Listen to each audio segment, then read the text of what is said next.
kimia. Jadi bayangan kita itu apa? Tangki-tangki besar, pipa di mana-mana, dan prosesor lumayan ribet.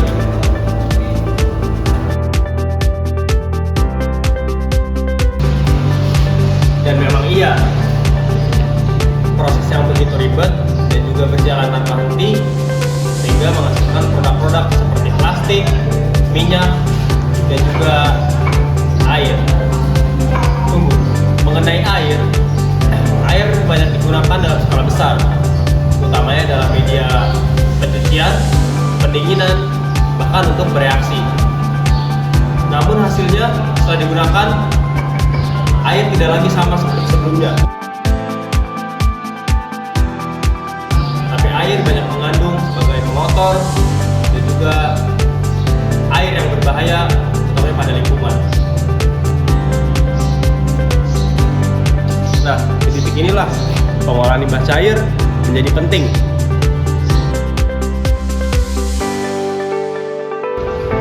Baik, untuk menangani air limbah industri petrokimia mengandalkan satu sistem, yaitu alat instalasi pengolahan air limbah.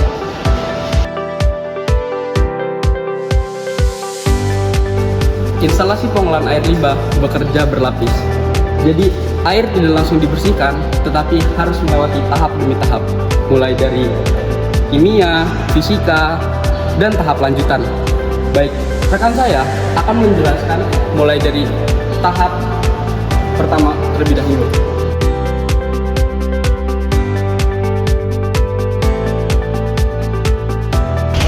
Tahap pertama dalam proses pengolahan air limbah ini merupakan screening atau filtrasi. Filtrasi di sini berupa filtrasi makro yang berfungsi untuk menghilangkan padatan-padatan besar seperti serat, plastik, dan juga padatan-padatan yang tidak bisa diolah lebih lanjut dan akan kemungkinan besar merusak sistem instalasi pengolahan limbah itu sendiri. Hasil dari pengolahan screening ini akan menghasilkan aliran yang lebih stabil dan aman untuk lanjut ke proses berikutnya. Baiklah, sekarang kita masuk ke tahap di mana kita bertemu dengan parameter yang penting, yakni pH. Limbah industri petrokimia bisa saja mengandung asam dan basa.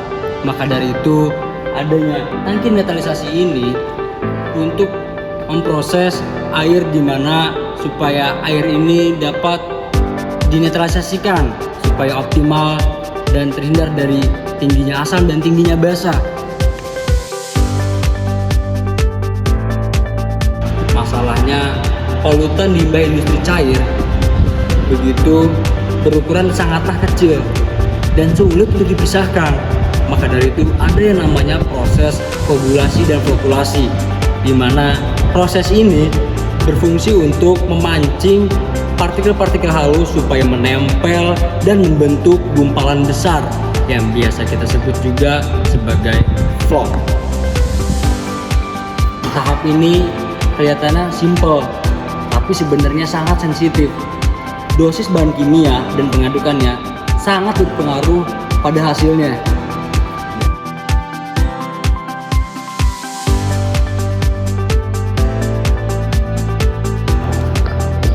Setelah vlog terbentuk, lanjut ke unit sedimentasi.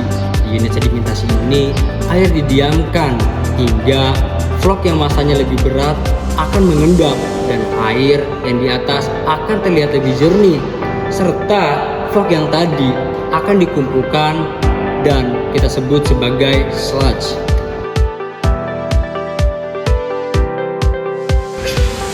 Sebenarnya proses pengolahan itu nggak cuma sampai sini aja. Perlu kita ketahui, limbah petrokimia itu mengandung senyawa organik yang strukturnya sangat kompleks. Senyawa seperti ini itu tidak bisa diatasi hanya dengan proses konvensional doang.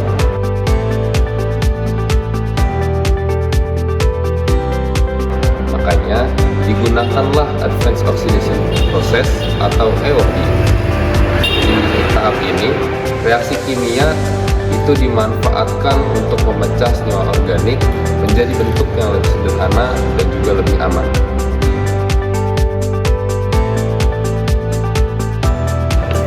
Sebagai tahap akhir, air itu harus melewati yang namanya proses filtrasi seperti sisa partikel, warna, dan bau gas dikurangi. Supaya apa? Supaya kualitas air itu benar-benar konsisten sebelum dilepas menjadi effluent.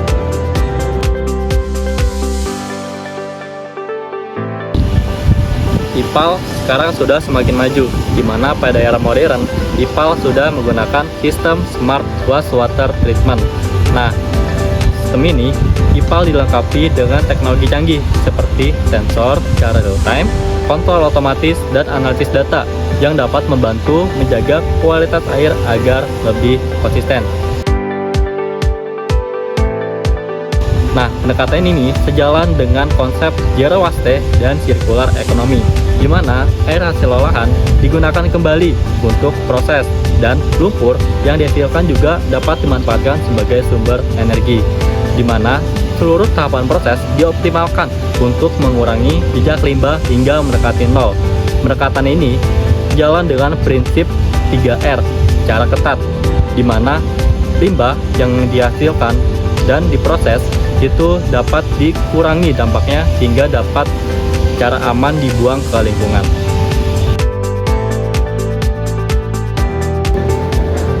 Semua proses ini tentu tidak lepas dari regulasi. Di Indonesia, baku mutu air limbah industri diatur dalam Peraturan Pemerintah Nomor 22 Tahun 2021. Parameter seperti COD, COD, PSS, dan pH itu harus dijaga konsisten dan bukan hanya sekali lolos uji saja. Dari hasil studi ini, kami bisa melihat beberapa peluang pengembangan, mulai dari pemantauan berbasis IoT, kemudian optimalisasi IOP, dan penggunaan kembali air olahan. Langkah-langkah ini penting untuk menjaga keberlanjutan sistem ke depannya. Kembali lagi. Oke, jadi pengolahan limbah industri petrokimia adalah proses yang panjang, teknis, dan pastinya terkontrol. Nah, justru disitulah letak asiknya, di mana tanggung jawab di industri itu sangat dipegang. Selanjutnya, terima kasih sudah menonton video ini. Saya Topan Syabani dari kelompok 4, pamit undur diri. See you next time.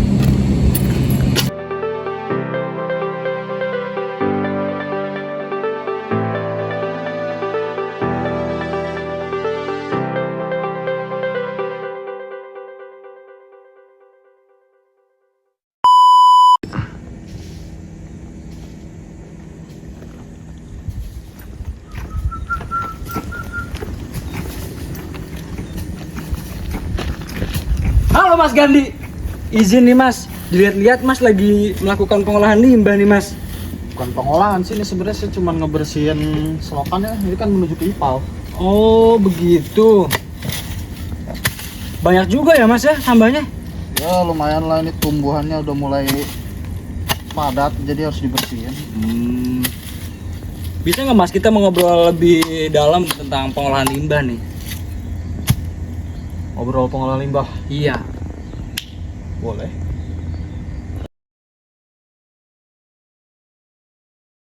Oke, terima kasih Mas Gandhi atas waktunya yang diluangin ya.